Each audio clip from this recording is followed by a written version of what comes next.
All right, listen. I need to talk to y'all, family, because some of y'all out here drinking energy drinks. They got you acting like you just got struck by lightning and bad decisions at the same time. I'm talking heart racing, eye twitching, texting your ex at 2 a.m. type energy. We're not doing that no more. This is where W energy comes in. This ain't that I'm about to fight a wall for no reason energy. Nah, this is clean, smooth. I can actually function like a normal human being energy. No sugar, no crash. No, why am I sweating, still sitting, still moments. And the focus, crazy. I'm talking locked in like you just heard your name in the group chat. Plus flavors that actually taste good. Not that battery acid with the hint of regret y'all keep drinking. So do yourself and your heart a favor. Grab some W Energy and use my code Tevin Talks to get you 10% off. Because life's already stressful, you know. Your energy source shouldn't be fighting you too. Welcome to Tevin Talks. This is not your typical podcast. We will get into wrestling, lifestyle, and mental health. This podcast is unfiltered and ready to go. The episode will begin in a moment, but before it does, go ahead and give us a follow on all social medias, Tevin Talks, and make sure you give us a follow on Spotify, iHeartRadio, Apple, wherever you may listen to your podcast. Here's Tevin. Hello, everybody. This is Tevin with Tevin Talks, and I'm here with a very, very special guest. This guy I have seen over the years just keep developing something great. I think for anything that you've done over the last 5 years that I've seen, you're in your prime right now. And you know what? I'm not even going to say that because I feel like what you've become right now is going to become even better. So I'm going to take that back and not say your prime, but you're coming into your prime. So I think that what you're doing in the indies right now, you're all over the place. Everybody loves you. People are talking about you. You have the momentum. Do not stop. If you don't know who I'm talking about, people, this is Drew Motherfreaking Hood. How you doing, buddy? Well, the handsome devil himself is tired, old, broken. No, I'm young. I've got plenty of time. And as you said, I'm entering my prime. I'm entering the best physical, specimen era that I've ever had. There was someone for this point, this past Sunday, who had seen me 2 years ago at a Georgia show. And his eyes just widened. And he said, "You have packed on so much size and muscle, and your work has just exponentially increased. Good Lord. Holy sugar honey iced tea." And I said, So man, as far as like you said, you have picked up a lot of mass. Like what's new? What have you been doing differently? I stopped eating BS. I started consuming as much whole foods as possible. I've dialed in the workouts. I do not have a personal trainer or any subscription service. It is all done by myself. I did take personal training courses. I never got the certification because this is just a tidbit for everybody out there. Don't procrastinate. If you're going to do something, complete it. I did not do that. The course ran out of time for me to complete it, but I got all the tools to do things, and I'm just applying it to myself. So as soon as I started doing that, I'd say 9 months. The past 9 months is when I've really picked up the pace and really picked up the intensity, and that's where a lot of the change came in. For sure, it does show because I mean, for a second, you had slimmed down, you had lost, you never were a huge guy anyway, but you had a great shape on you. You dropped some weight, and then it's like the next time I seen you, I was like, holy crap. The size comes with a lot of the territory. Now, there's ups and downs. There's a lot of body dysmorphia. So if you are out there and you're thinking to yourself, I don't know if I can commit to that, I think that every day. There are multiple times out of the week where I'll wake up and think to myself, I'm hurting, sore, tired. I do not want to go to the gym. That's when you do go to the gym. That's when you do pick yourself up. That's when you do go in. And as soon as you're out of there, you say, yes. That's a fact. That's it. As somebody who has become a part of the gym life as of recently, for me, I know just even getting up in the morning, because I do start pretty early for work. I get up at 5 a.m. and I'm constantly moving. I show Benny and JR like my stats from my watch every single day. Like, dude, I'm doing I'm burning 1,700 calories just working. Dude, I'm taking a crazy amount of steps. When I say crazy, I mean crazy. Just at least doing 9 miles a day just at working and then going to the gym and working out. So it's like I'm definitely being able to maintain, and diet does have a lot to do with it. People don't think that. They think they can just go to the gym. It's not that too. If you're eating bullshit like you just said, it's going to not work. It's just not going to. You're going to slow your pace down. The biggest things I also cut out: alcohol. I pretty much do not drink at all anymore. And I know it used to be such a really fun thing to do, a really easy go-to, but like that's a world of difference. For those of you that are curious, it messes with your protein synthesis. So if you're clean throughout the week, but you go on the weekend and you just down everything, by that Monday, your body's trying to recover for that next 5 days. So like, be selective, be smart. You can have one every so often. I just opt to not because I know myself and I know how I like to get down. You know what I mean? You know what I'm saying? And thinking to myself, maybe I just regulate myself and discipline myself to not do so. There's nothing wrong with that, buddy. No. So let's go ahead and get it started, man. I got a series of questions for you, some fun questions. So for people that do not know, which I don't know how they don't know now, but who is Drew Hood? Drew Hood, once a young kid who was in love with professional wrestling and the business itself, wanted to be a part of it from the get-go, was fascinated with it, almost borderline, if not obsessed with it. It was an easy escape for me. Pro wrestling brought something to my life that I felt was missing. Whenever I was watching it as a kid, and it's not to say I was a complete outcast. I did do theater, I did do sports and everything else, but I just didn't really know where I fit in personally. Whenever pro wrestling entered the picture, I said, what is this insane world? What is this Broadway with body slams? What is this sport where you can be a theater jock? What is this combination of two loves of mine? What is this? And as soon as I got hooked into that, that was it. I said to myself, pro wrestling is going to save me. Pro wrestling is going to save life, and it's going to give me purpose and drive and everything else. And it most certainly has. So that was me as a kid. Over the past 7 to 8 years, being a professional wrestler or an independent wrestler, independent contractor, however you would choose to word it, not going to label myself completely bitter and jaded. I'm not going to sit here and pretend like I hate pro wrestling or I hate the business. But I do understand that there's a lot more to it that's behind the scenes that may or may not be agreeable to a lot of people. It's tough. The entertainment industry as a whole is a very, very difficult path to navigate. Speaking of, there's Benny. There is the man of the hour. Hello, gentlemen. The late guy. Yeah. Terrible segue to say difficult to navigate, and Benny shows up. You know what? It makes sense, though. It makes sense. But pro wrestling as a business is something that I personally am still trying to cope with now that I have a better understanding of it. But the sport of pro wrestling, I am absolutely in love with. I love the performance. I love getting to go out there. And as soon as not even the bell rings, whenever I hit the curtain from, then to the moment I go back there, to the moment I go out to the merch table, I want to give the fans, the sinners and heathens in the seats, the experience that I felt whenever I was going to independent shows or I was going to, promotions like WWE or TNA. And I want to be the wrestler that's not sitting there. Facts. I can't stand it. If that's you, that's fine. That's your prerogative. I choose to be someone that's interactive to give people memories and moments. So that is who Drew Hood is. A horrible a-hole that does the most egregious things, but I do it because it's a necessary evil and for the love of the game. Yeah, true.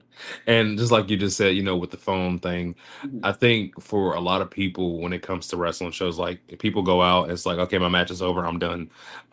That's not where it stops. People do not get that. Even though I haven't been wrestling, people send me plenty of matches. And I just was talking about that in my episode earlier today. Like, I want people to send me matches. I enjoy it. I love to look at wrestling all the time. So like my thing is when you're sending me something, and I know a lot of vets that'll tell you, they'll even freaking, dude, people that charge for that shit, I'm sorry. Not my cup of tea. Like I get it. I really do, but just not for me.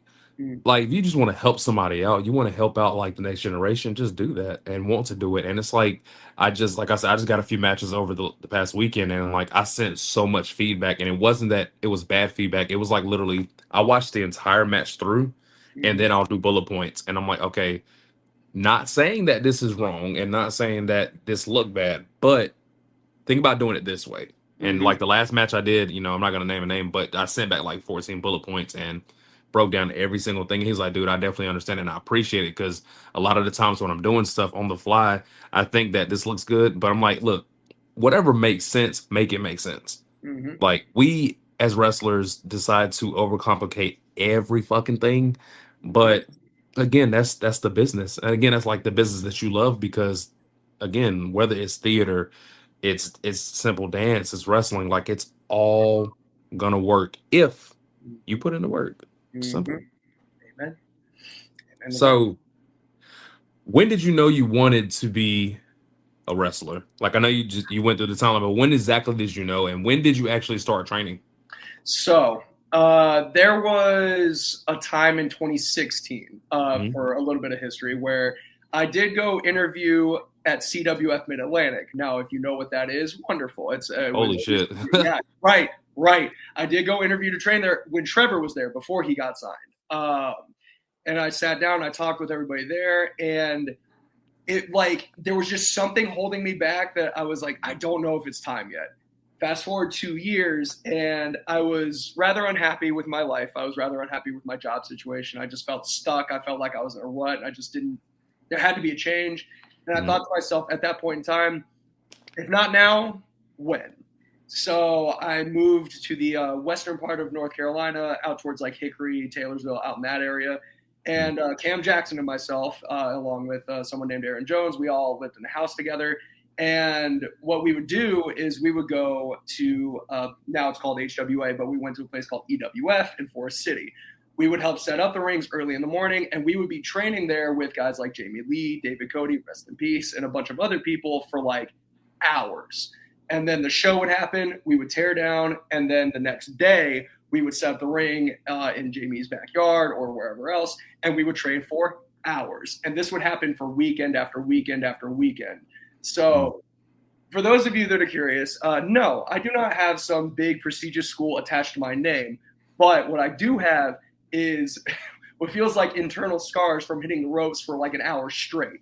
Every arm drag, every hip toss, every scoop slam, every back bump, every like line of purple and red and blood across my back from hitting those ropes. Like, the scars are there. So it's not like, oh, he just walked in off the street. No. We ran ourselves ragged 2 days in a row for 8 hours a day.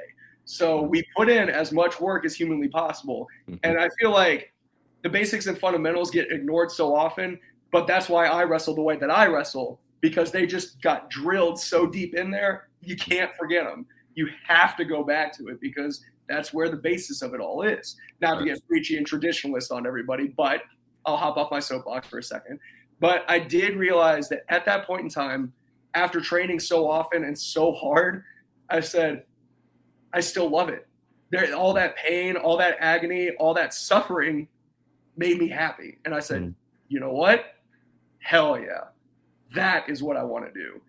Most people, even for a quick tidbit, a friend of mine from long ago, middle school, high school, and like youth groups and everything else, we both agreed we would love to do pro wrestling.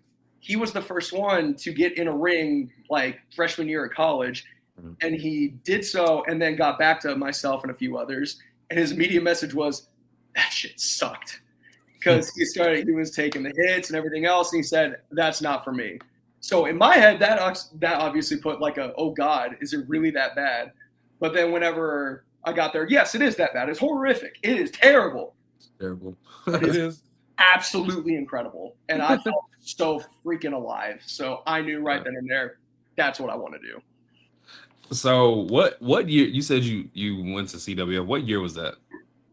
2016, I think, was when I went in for an interview. 2016 or 2017, somewhere around there. So I was actually originally, Benny, you may not know this, I was originally supposed to start training at CWF myself. I know, you told me. Okay. Small world. So I in was 2016. I was working for Cookout at the time, and I was on and off the road, and the sketch. So I went to a show. I watched the show first. And then I was originally supposed to start training, and I talked to Aaron Biggs, and I was going to get started. But then out of nowhere, Cozone had emailed me. Like, because I hit him up, but he emailed me back, and I was like, oh, I guess I'll start in Greensboro then. So, crazy. We would almost freaking started training together as well. I was about to say, and we honestly, if you're going to the shows around that point, we were probably at the same show. Probably. Like, you know, the show. What show was it? I know Chris Lee. This is like when he first like stopped wrestling. Maybe he had on a neck brace. I do remember that. Okay. He had on a neck brace, and he might have gotten attacked that show. Huh. It was wild. It was crazy. It was really crazy. I was like, so many things, so many moments. I'm sure we were probably there. And the crazy part is that was my first time ever seeing an indie show, like very first time. Yeah. So it was wild. I think my first ever independent wrestling show was in 2015 at PWX, and I do believe that the main event was Justin Gabriel was involved, and then it was a triple threat. I think it was Justin Gabriel, John Schuyler, and somebody else. It might have been like Kilo Conley. Insane triple threat. It was crazy, but yeah, CWF was my frequent independent show because from Raleigh, from where I'm at, that's like 50 minutes, 55 minutes, very easy drive. And I said, yeah, that makes sense to me. Heard that. So, this is a very random question I put on here. Where will Drew Hood be in 5 years? Oh boy, there's a long list. Could be dead. Who knows? Like, could be 6 feet under. I'm not really sure. You know, like the way the world works and the chaos that we are in now with $4 or $5 gas prices. I don't even know anymore, man. But, it's insane. Who knows? Could be 6 feet under. Could be signed somewhere. Could be on television. Could be right where I believe that I should be. Could be like making millions. Could be providing for people, friends, family, and otherwise. Could be still on the independents. I could be making significant money there. Maybe I'm training. Maybe I'm coaching. To your point earlier about, people sending in footage, people ask me for advice all the time. And my first sentence every single time is, I don't know shit, but I will do this. So I'll immediately, just set the idea of like, I will give you my opinion. However, it's just my opinion. So it could be coaching, could be training. What I would like to do is, if a contract is never on the table, could very well happen. Maybe open up my own personal training, maybe open up just a self-made business. Maybe there's a family involved. Maybe somehow, some way, I get married and I have like 5 children. Maybe somehow, some way, 5 years from now, I'll admit that at one point in time, younger me definitely thought there was a way easier way to just set what you would know 5 years from now. But 31-year-old me now fully understands, oh God, that changes on a week-to-week basis. So there's a whole plethora of different things. Ideally, contracted wrestler around the world, being the handsome devil himself on everyone's television screens. But life has a funny way of working its way out in its own manner. But it ultimately will benefit you as long as you put in the work and as long as you manifest, believe, and all that other good stuff. That's facts. And just out of curiosity, let's say you got a contract from each major company at one time, what's your preference? So I'm a lifelong WWE fan. Like that was what I first saw. That's what I first believed in. For those of you that are probably wondering if this is about to be BS, that's perfectly fine. I can have my own testimonies and know that they're true. I've spoken to a lot of people from there, whether former or currently, and a lot of them are saying you fit the bill. You fit the look. You fit the promos are my specialty. Character work is what I do because most of it is just me as a human being. I'm a very eccentric person. I am very over the top, but that's something that translates very well to WWE programming. But I'm not an idiot. If someone like an AEW or an MLW or an NWA, or I think bottom of the list, not because of quality, but because, good Lord, could you ever see me in New Japan? I don't know if I really could see me as a New Japan wrestler. I feel like I'd get my ass kicked, but that's not there. Again, I'm not stupid. I understand that if a monetary offer is on the table, I'm going to take whatever's best for me. I'm going to take whatever makes the most sense. I'm going to take whatever gives me a life that I can be a full-time contracted wrestler in, but live comfortably, live safely, and, you know, provide for me and my own. Facts. I've always had people ask me that question. I'm like, look, it's kind of a pipe dream, but you know, I was like, dude, it would have to take a lot for me to stop working because, like, I'll probably be that same guy. Like, even if I got the contract, I'm still going to work until y'all tell me this is guaranteed. Like, I still got to clock in. You know what I'm saying? 5 a.m. I'm at work. Well, you're supposed to be training. I got to work today. I'll train later, but you know, got to do what I got to do. Exactly. So I did have a fan that sent the question after I posted it. Very, very random question for you. You ready? They asked, do you season your food now? Yes. So all of my food is properly seasoned. And no, it is not just salt and pepper. There's garlic. There's paprika. There's like plenty of. I'm not heated. I'm good. No. Food seasoned. Food's always seasoned. All the chicken, all the rice, all the. You know what? This gets people now. One of my easy go-tos for nice lean muscle mass is tuna and cottage cheese combined. Think about that texture for a second. Think about that for a second. I down that twice a day, and I'm better for it. I actually think that might be okay. Like, I love tuna. That actually might be okay for me. I don't know. Benny can't eat it. Nah. Just thinking about that's making my brain go all fuzzy. Yeah. I think I can do it though, honestly. It's really good. Mix in some like buffalo hot sauce in there. Oh my God, smacks. So good. So I might take you up on that. I might. Here you go. Tevin tries. Yeah. That might be a reason why I fucking almost died. Trying all this kind of shit. Trying all that crazy stuff. Man, listen, I'm good on it right now. So, man, if you had to say male or female, who are the top 5 hardest working on the wrestling indies right now? Top 5. Top 5. Okay.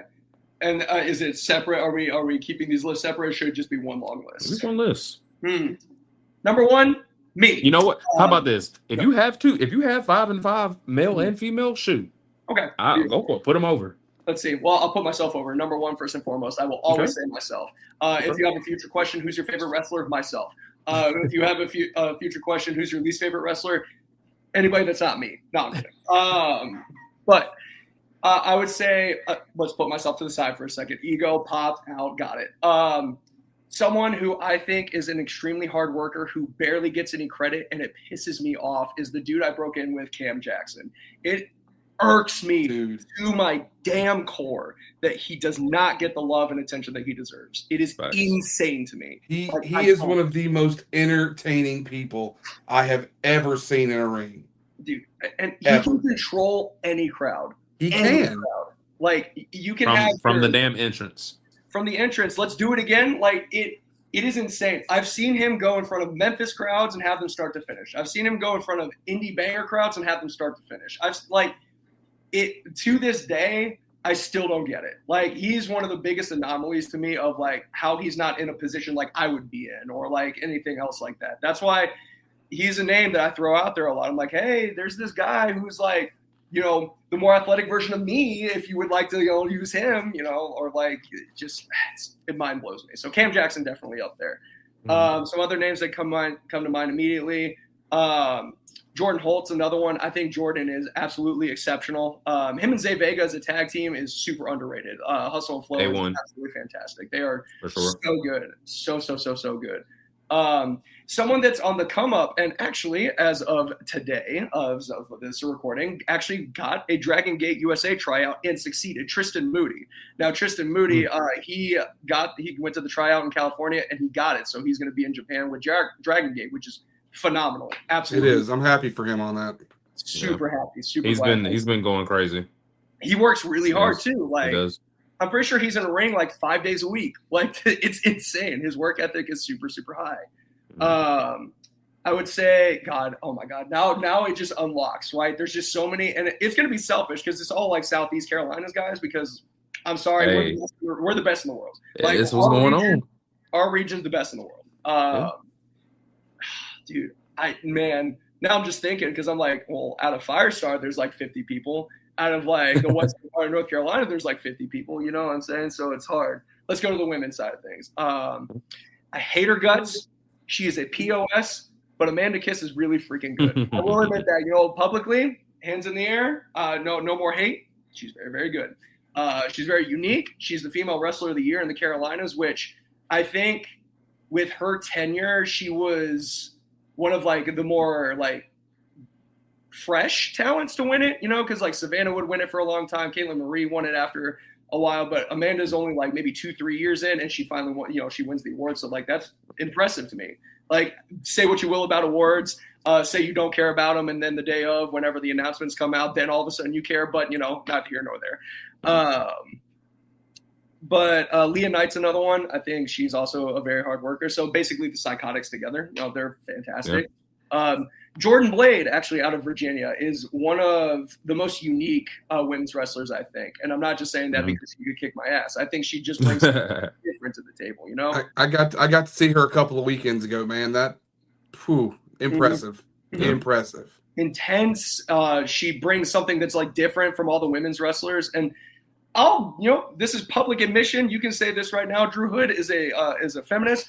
I think women's wrestling actually surpasses a lot of men's wrestling on a lot of shows. I will full send admit that. I think that sometimes the women's matches outdo the dudes, and it's wild to watch. God, there's so many. There's so many men and women, guys, gals, non-binary pals out there that just. I will say, like with Amanda and Leah, like just over the stuff that I've seen over just the last year, they're really, really fucking creative. Really creative. And side note too, because I hope y'all listen to this, I try to get both of them on the podcast. Leah hit me up, but Amanda no sold the everlasting shit out of my message, and it's cool. Yeah, she's like, oh, she must be off grid. She like barely has a phone as is, so like I'm sure like she's still probably got faxing and like telegraphs and all this Jesus other Christ. stuff. She's out sending smoke signals. Right. I just want to pick her brain. I really feel like she'll be a good podcast because I haven't heard her on any other podcast. I was like, you know what? I think she'll be a really, really good show. But absolutely. Maybe you could send her my way. You know what I'm saying? We can get her on here. Yeah, let's just all bully Amanda. Hey, public, bully Amanda, bully her. Doing the podcast. The Allens. That was who I was thinking. There's a whole group. Justin, Steve, Robert, Mason, like all of them bring something so different to the table. They're phenomenal. Could just keep going. I could go for another hour and a half on all these people that I think are so good. I'm gonna piggyback off this and be a little greedy with this, but Elliot Shock. Good Lord. In the last year and a half, watching him. Make that face all you want, Tevin. Make that face all you want. Benny, fuck that guy. Let's yeah.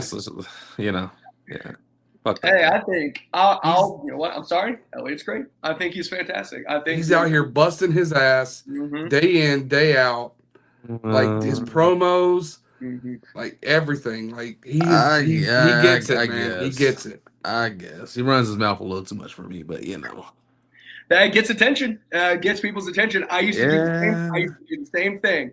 And he's kind of, I don't think anyone really realizes or thinks of it this way. I'm a pretty selfish person, I guess. He's kind of taken my role as the most hated person in the Carolinas that everyone bullies every day. Because there was a time where like every day I wake up to a new notification of someone like shitting on me. But now I remember those. Now it's Elliot. And I'm just like, he can have it because I hate him.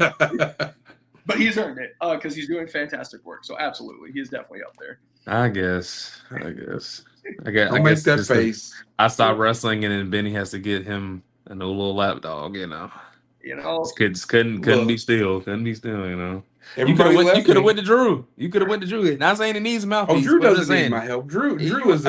Understood, but just saying. I would never say no to more allies in this business. I'll have your people call my people. We'll make something work. I'll throw out a bunch of names right now. BK Westbrook, Diego Hill, Bojack, Tenshi, Dylan Crossley, Manny Lowe, Blade Brown. Like I could literally just go through like all these people in the Carolinas, dude. Like just so many. It's really good to see like the Carolinas thriving like this. They get it in. Mm-hmm. Like there's so much talent between North and South Carolina. Like it is insane. It's facts. So Benny, I think it's a little time for us to play a little game. Here we go. Let's go ahead and play the game. So we have a game that we got called Standing on Business. You ever heard of this game before? I stand on business constantly, so let me hear it. Heard that. Okay. So it's a this or that game. So pretty much you have to pick one. It's going to be this or that. And there's always a consequence if you don't pick one. So if you say neither or both, we got to throw a consequence in there. Okay. So what do you got in mind, Benny? What's a good consequence for Drew Hood? Let's think on it. Okay. Let's see how he goes, and then we'll throw something on him. What's something he hates? Okay, cool. First question: Amanda Kiss or Leah Knight? Bang bang. Is it bad that my immediate reaction was neither because they bully me a lot? But fine. Out of the two, if I was going to select either or, let's call it like, Drew Hood's draft for a professional wrestling show, I would pick Amanda Kiss first. I respect it. And by the way, any of these questions, if you know these, well, of course you know these people personally, but if you got any crazy stories, you can always tell them as well. Oh, always. We're not even going to get started. So Amanda in herself is a crazy story. So. Yeah, I was about to say, certifiable. Okay. Anyway. All right, let's go Cam Jackson or Tommy Django. Son of a gun.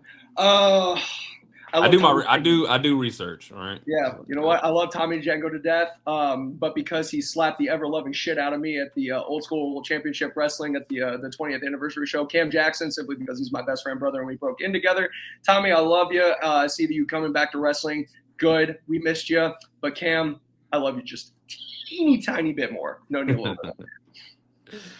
Roddy Piper or Ricky Steamboat? Well, hey, man. I'm not a wrestler's wrestler. I'm a Roddy Piper guy. Roddy Piper is my guy. Ricky Steamboat, phenomenal. Best good guy of all time, I feel. I feel like out of the old school bracket, he's like the best, like, baby face, like the best good guy that you could ever watch. But Roddy Piper is Roddy Piper. That is my guy. I love Roddy. I feel like Piper does not get enough love. So I put him on here the last couple of times because he was one of my favorites. So just good. Talker, and he could work too. People undermine his work as well. Yep. I just feel like he does not get enough love at all. Not at all. Let's go MJF or Roman Reigns. Well, considering one of those two has decidedly just throwing these up now after I've started doing that about a year plus ago, Roman Reigns. I acknowledge the tribal chief. There's multiple devils in the world, but we don't all get along. We'll just put it that way. Heard that. Ben Grayson or Paul Heyman? Paul Heyman. I was gonna say Paul Heyman could potentially get me a job, so I'm gonna just I'll kiss a little. I'm not offended by that at all. I just say, fuck Ben Grayson at this point because he said something about Elliot Shaw. So that's that guy. Oh, ouch! I wasn't gonna go that far. Cut that, brother. No, but great managers. Paul Heyman has the edge because of tenure. Benny Grayson one day, you know what I mean? But Paul Heyman, day. 2022 Drew Hood or 26 Drew Hood? Oh, 2026 Drew Hood. 2022 Drew Hood didn't know anything. 2022 Drew Hood.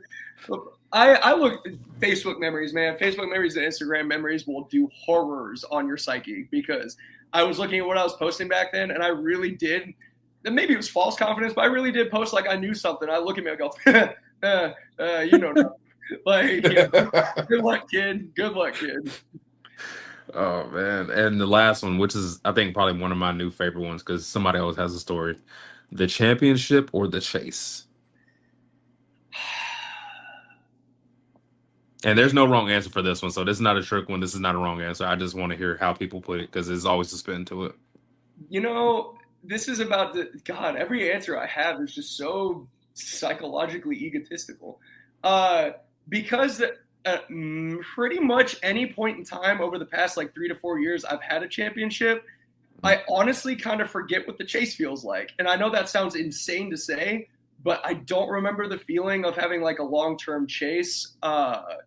There was only one time a couple years ago where Cam Jackson and I were doing numbers for Apple City Championship Wrestling. Him and I were battling over the main championship for like over the course of a year, where we only switched the title twice at the big shows. And that was the last time I really feel like I had a chase and like a feeling for it. And I personally believe, and I believe that the rest of the card, the rest of the show also helps sell tickets. But I believe in creating a chase as a bad guy where people are like, oh God, I really hope he doesn't get it. I really, really hope he does not achieve it. And when it does happen, oh, that's where the real money comes in. That is where people go, please get this off of him. I love it. I think that's why, preferably, I like to be the champion, not because it's, I have to have the title, brother. It's because I like to give people the perfect foil. I like to give people the perfect antagonist. I like to give any up-and-coming good guy that thinks they have the chops the chance to really step up and say, yes, I should be in that spot. And I always go, okay, prove it. And then I will just bring full force. And I love when people match it. I love when people are able to like elevate with me, because that makes me feel like the championship actually means something. It's not just a prop. It's not just some sort of toy for the show. It's not just some sort of, oh yeah, that's the thing that he has around his waist. Like, for example, the Viral Pro Heavyweight Championship based out of Georgia. I've had this thing since 2024 of December. So it's been a very, very long time. But if you look at the tenure of it as champion, I took on Silas Mason, who is now the NWA World Champion. I took on Tyler Shoup, who's doing a phenomenal job for himself on the independent scene. Yes, he is. I wrestled Gustavo in a series that I think will go down as an underrated classic at Viral, where we wrestled each other and people it was a magnificent, magical time. On the same card as Sean Legacy versus Cedric Alexander, remember that? That was the main event. Gustavo and I were a talking point of the night because of how hard we worked to make the championship mean something and to make our story mean something. I wrestled Slim J.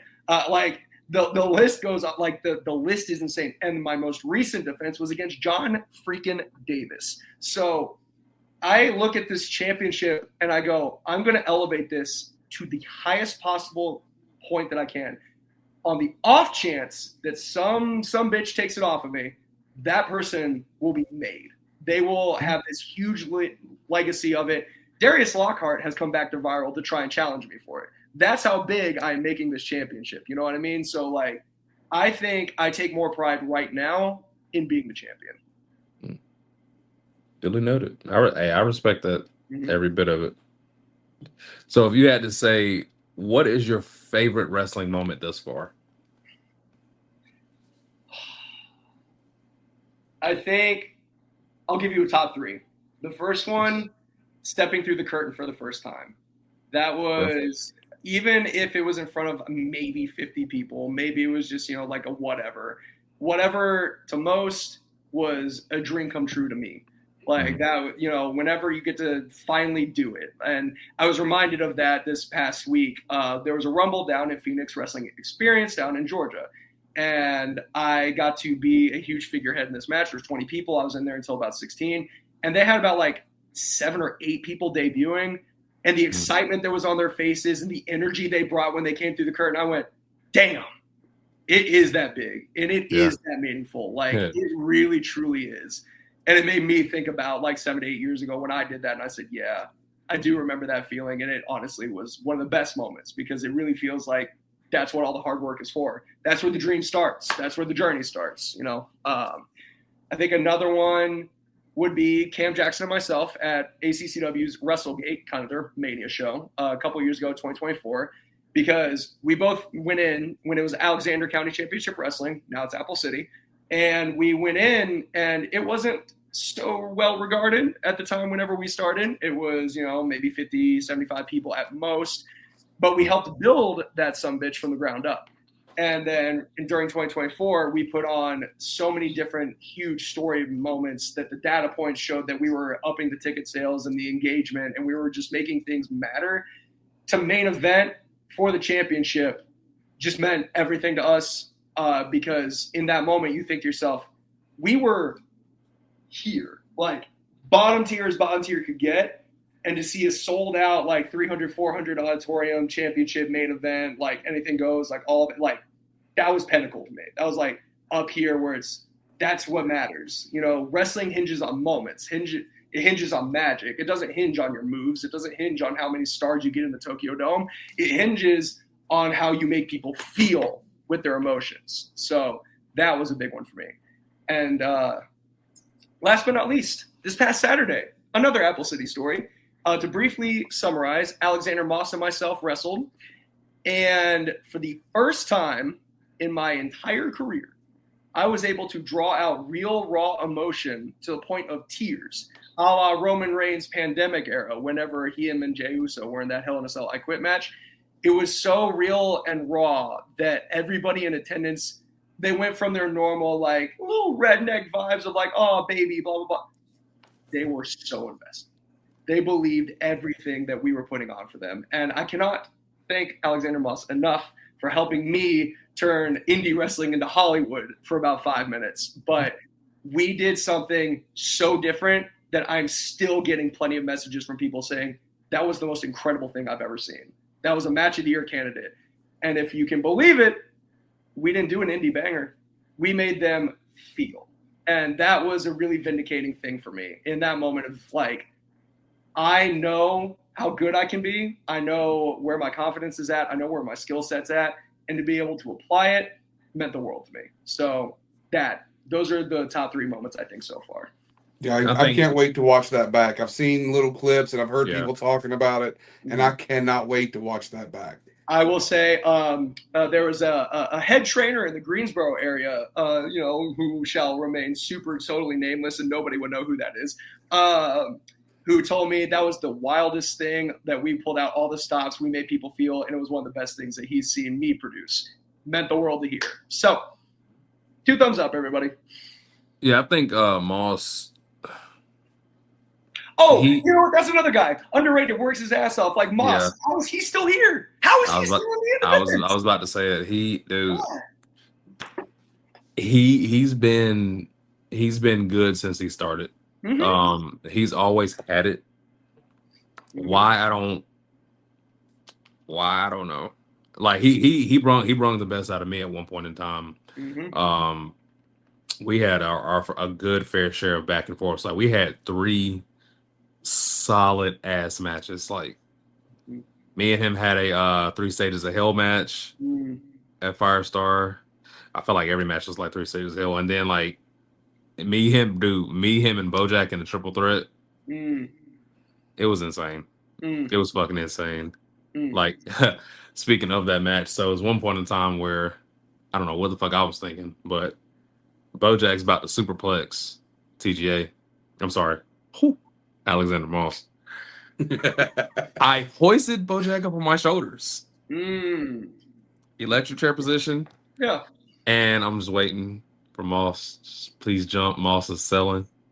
I'm like, please fucking jump. This motherfucker is heavy. Heavy. Brother, please. It was insane. But every single time I was in the ring with him, always a great time, dude. Always so. And you too, dude. Like we've done this twice, and literally both were good. Second one was fucking phenomenal, and it's like it was. We didn't do shit.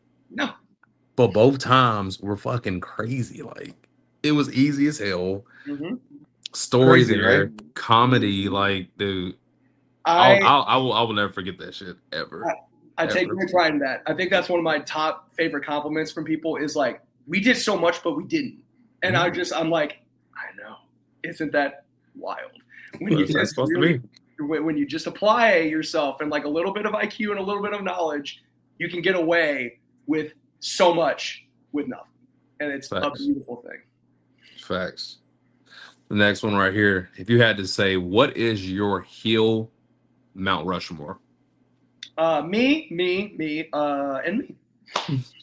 Okay, fine. We'll say myself, I'm gonna take a head. I'm gonna go right up there. I'm up there. Okay, like I'm sorry, not sorry. No apologies. I'm up there for sure. Roddy Piper in his prime, absolutely. He got people to want to stab him and shoot him. You don't get that anymore. I would say. And for people that are wondering, no, I'm not really going to factor in like a Hollywood Hulk Hogan. And the main reason why is because they made, the NWO, they made being bad cool.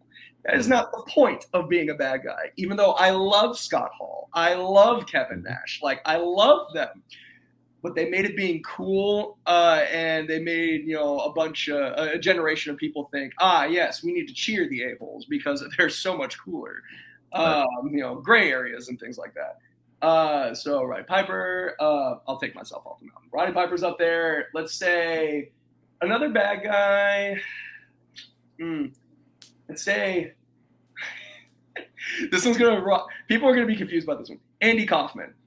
Andy Kaufman is one of the greatest pro wrestling villains of all time. If you don't understand what that means, I'm not gonna go into this whole diatribe about it. Just look it up. Like look up Andy Kaufman, and you'll be like, oh God, it's so good.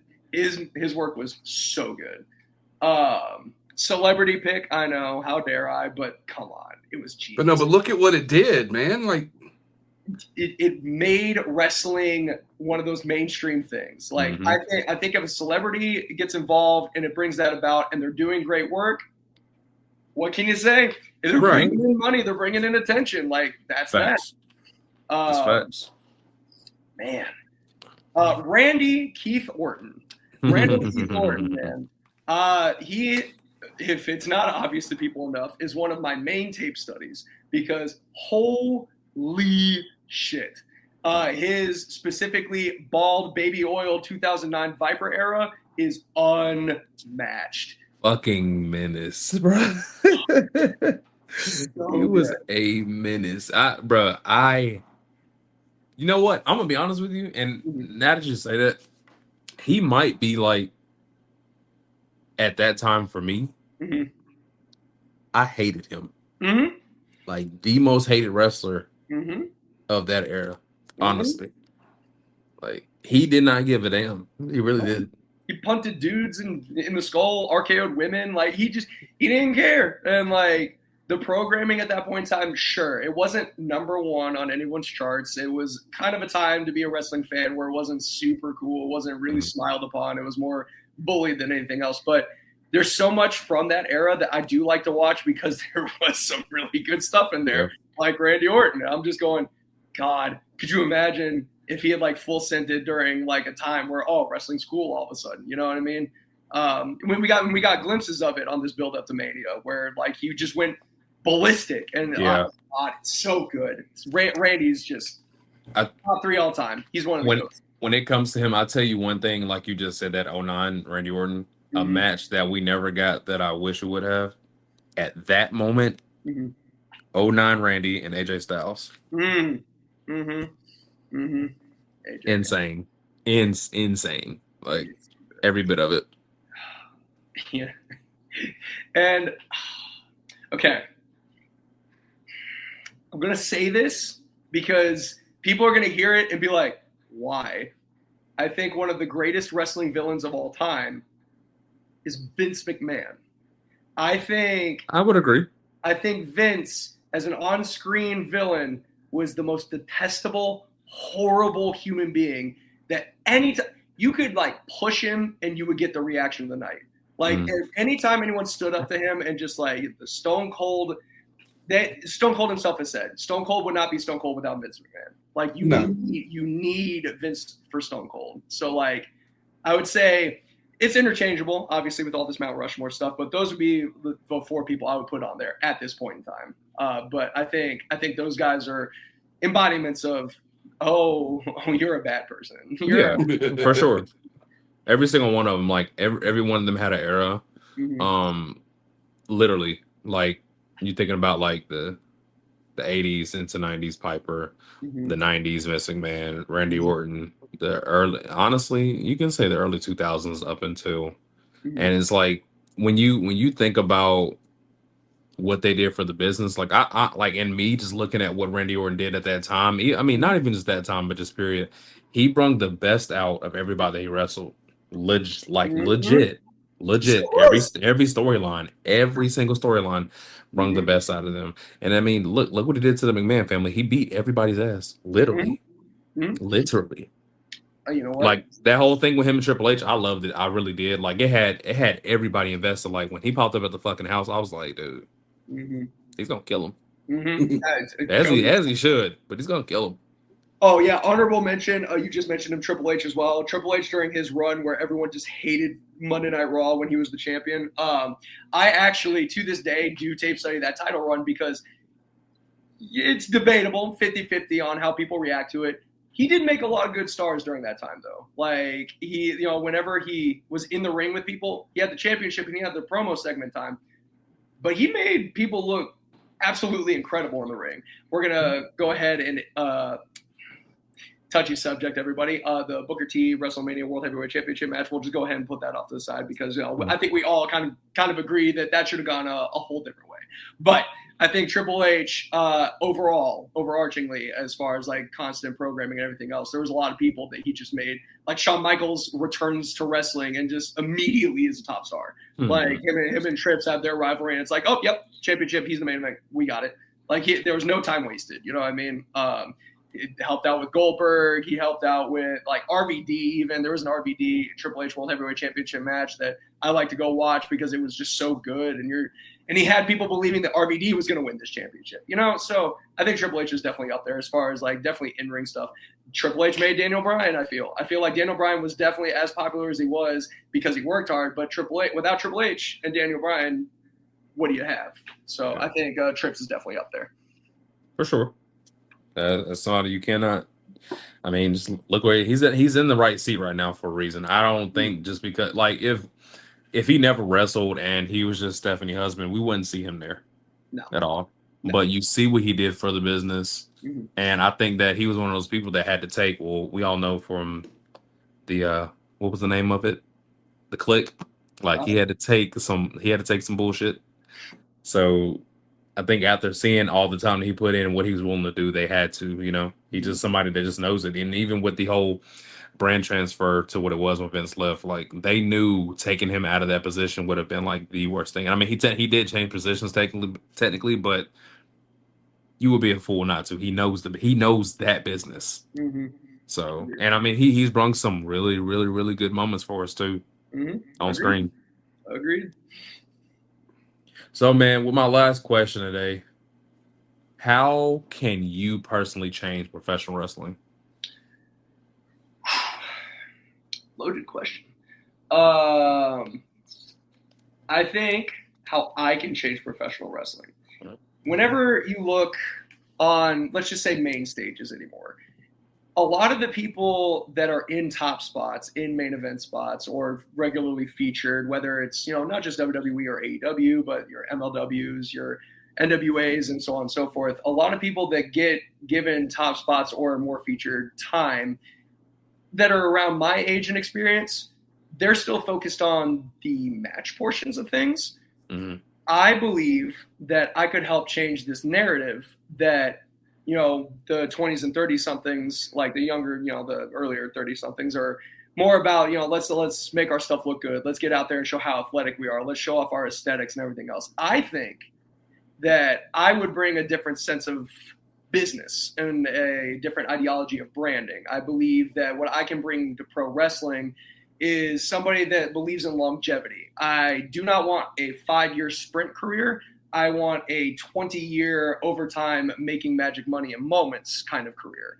I'm not looking to tear my ACL every 9 months. I am not looking to break my back. I am not looking to, and that's not a knock on anybody else because there's so many talented athletes out there. There's so many professional wrestlers out there that can do the most unbelievable things. They can do the most death-defying anti-physics moves, maneuvers, and it's just wild to watch. But in an era where that is so common, I want to be the one in pro wrestling that is opposite that, the perfect traditionalist in a new age of pro wrestling. So I believe that I can bring a sense of old school into new school. Now, obviously, I do not hate the new school style. I think it's phenomenal. I think it is super athletic. I think people can do, again, unbelievable things that wows audiences. But I believe, again, that I can be the perfect villain for all of that. I can bring in this sense of old man yelling at the clouds. I can bring in this sense of, but this is how it used to be, and bring people's emotions out. I think that's what I can bring to pro wrestling that a lot of people just feel is a lost art or feels like maybe it isn't so relevant anymore. I do not believe that is the case. I believe that it is an art that needs to be revived because wrestling goes in cycles. Wrestling is definitely a cyclic, or however you pronounce it. My fault. But it goes in cycles. So we're in an age now where a lot of the workhorses get appreciated, which they should because they work very hard. Mm-hmm. But there will come a time where people go, I miss the larger than life characters. I miss the people that were like television characters. I miss the more defined, like there's good guy and there's bad guy. I miss the more, I think I would be the one to help fill the role of bad guy because let's be honest, if you see a Drew Hood match, chances are I'm probably the bad guy. 99% of the time, most of the shows I'm at, if you can believe it, I'm the not so nice guy. So, I don't think I've ever seen you work babyface. I have. I was about to say, Benny has. Benny has seen me. When and where was this? Ironically enough, it was 2 places actually on the same weekend. First one was at AML Wrestling. I worked as a good guy, if you can believe it, and it worked pretty well. It did. It went really well. Yeah, this must have been recently. Yeah, that was March 28th. Okay. Yes, in Lincolnton. Yes. Okay. And then the next day at PWF, Premier Wrestling Federation, where Steve Carino is the champion, awards that you never thought you would hear in 2026. Right. I also work as a good guy at PWF. Also another place where you wouldn't think it would work, but it works. So maybe it's just a charm thing, maybe it's a charisma thing, or maybe it's just he looks pretty good. He's a good-looking young man. Rock on, good-looking young man. But yeah, no, there's only realistically 2 places out of the bajillion other ones. So, amen. Well, man, I think that you, again, like I said in the beginning, you have so much to offer to the wrestling business. I just want to see you shine, man. We love you out here, bro. Do not let any of this stop you from being who you really are. Regardless of where you think you might be within the next month, you're making a statement and you're making a change. You got to take everything, whether the criticism, the negative shit, you got to take it, you got to ball it up, and you got to keep pushing. You've reinvented yourself 3 times that I've known over the last 5 years, and it's been an evolution of greatness. So just keep doing what you're doing. And I think you're going somewhere. I know that Benny thinks you're going somewhere. Just make us proud, bro. I appreciate it. The evolutionary, like the Chris Jericho of the Indies. I always come back as someone different each year. It's just you got to keep it fresh, and that's mostly for my own my own brain, my own edification. Because if I did the same thing for a long time, I'd probably go insane. I do appreciate the kind words, and they were genuine, So if people like to approach in different mannerisms, I believe you. There's other people that have said that, and I look at them, I go, "You're a liar." That's okay. I would much rather people tell me to my face, "You'll never make it, kid," and then I can just gratefully put my hand out and say, "Thank you so very much for the feedback," rather than just someone to be disingenuous and say, "God, I've been following you for years and knew you'd always make it." Meanwhile, I saw group chat messages. I've seen what you said about me to other people. Don't lie to me. I know, because people like to tell me things. But neither here nor there. I believe you. So, Tevin, thank you. Benny, thank you so very much. Of course, my man. Onwards and upwards. And for those of you that are curious, that may or may not have seen that I've said that maybe this was my last year, I'm leaning towards maybe not so much. But you'll know because there will be a time where I'll just post a video of my boots on fire, and you'll know. That'll be it. And you'll be like, wait, no. And then I will log off of socials for the rest of my life. And then that is that. Hey, man. That's one hell of an exit. That's a way to go out right there. That's dope though. So Drew, no words, no retirement tour, no nothing. It'll just be boots, and that's it. So Drew, I'm going to ask a question based on a conversation I had in the locker room this weekend with Chase Coleman and Rayhan, Xavier Young, Sobrino Ali, Hustle and Flow. Okay. We got, we've been in the car together. I know you're a comic book guy. Mm. So Captain America: Civil War. Mm-hmm. Are you Team Cap or Team Tony?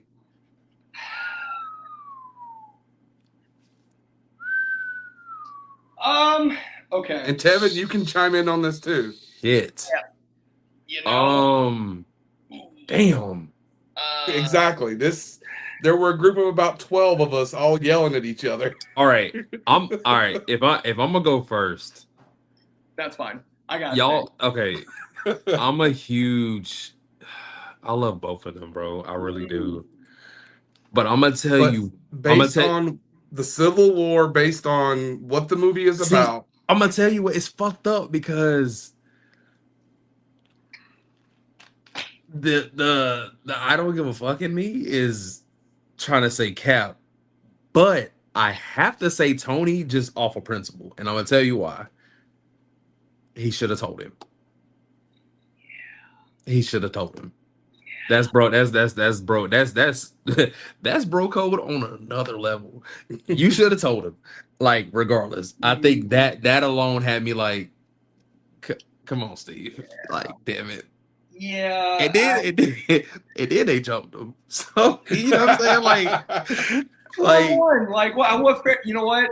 Honestly, that just kind of helps sway me. Yeah, Iron Man. I was always an Iron Man guy. Anyways, I was split, but that's a really important piece of information to just yeah. And no, okay, he did not know for a long time. I get that, but it's like you should have liked Bucky. Yeah. But then and see the other part of that is Tony was not trying to hear shit about, hey, he's under mind control. It's like, no, fuck you. You killed my parents. Right. So I got to kill Bucky, but it wasn't Bucky. And true, but in that specific, if we're going on just how I feel, Cap was a villain. Yeah. He was a villain. Yeah. Sorry. Yeah. He was. Yeah. So yeah.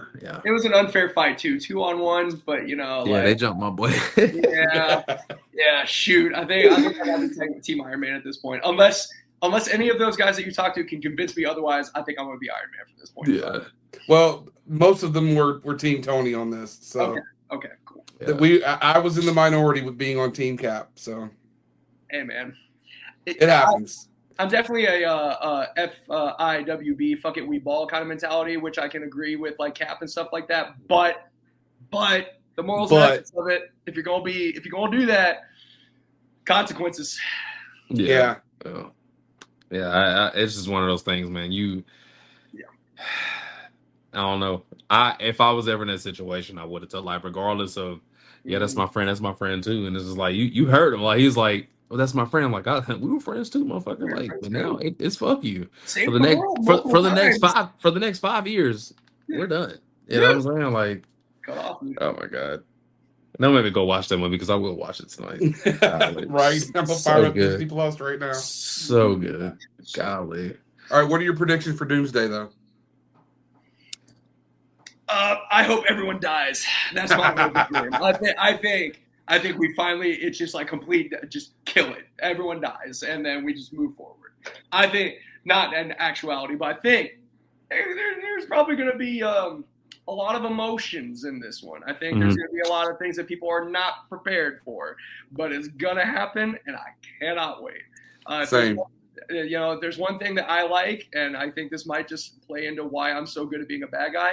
I love seeing people get riled up. It's so funny. It's so funny to see people just like blow up and just get so emotional over this stuff. Do I care? Sure. But watching other people just be like, no, that's not how it's supposed to go. No, you can't do that. Every time it's so funny. I've had my mind's went many ways with this movie, but I think I'm sitting on this one. I think that Doom is not going to be the villain. I really don't think he's gonna be the villain. I think that end credit scene when we seen the Fantastic Four ship going, I think he's with them. I think they're running from something much worse. What's much worse than what the fuck he can do? I don't know. But I think it's something worse. I really do. And again, too, Galactus did not die. He just got fucking rifted. Let's just make that clear. He's not dead. It's true. But it is true. I don't know, man. We're gonna see. I can't wait. I don't care. Like I said, I'm off on Fridays and Saturdays anyway. I will be there. Benny, I don't know about you, but of course I'm going to be there. You kidding me? I'm going to be there. You can't miss that one at all. No, God no. But fellas, it's been a great one. I'm not going to hold you guys. Got to go to work. I feel like in a couple hours. I feel like so. Oh God, ew. Brother. Yeah, gross, right? Yeah, I know. Seriously, being a grown up is ass. You know what? It is. And being an ill-prepared grown-up who doesn't really know how to regulate things also sucks. What do I mean? Today was the day that I not only filed my taxes, I also went out and bought traveling stuff because I'm going to Vegas for Mania Week. So that I'm doing all this today before I fly out tomorrow. Because nothing like that last minute preparation on the 14th. What the fuck? Hey man, it's because I was kind of looking at it. I went, I'll get there. And then April 14th showed up. I said, I should probably get there. So, yeah. Lord, man. Well, Drew, thank you, man. Thank you for being on, man. Thank you. I love you, dude. Love you all. Keep doing what you're doing, man. I love watching you. I love watching what you do. I will try. I will absolutely try my best. I'll try my damnedest, and we'll see what happens. That's pretty much where we're at. Be safe on that plane. This episode will be available this Friday for everybody that's listening. It's going to be a great one. And like he said, we love you, bro. Keep doing your thing. We're out, my guy. You.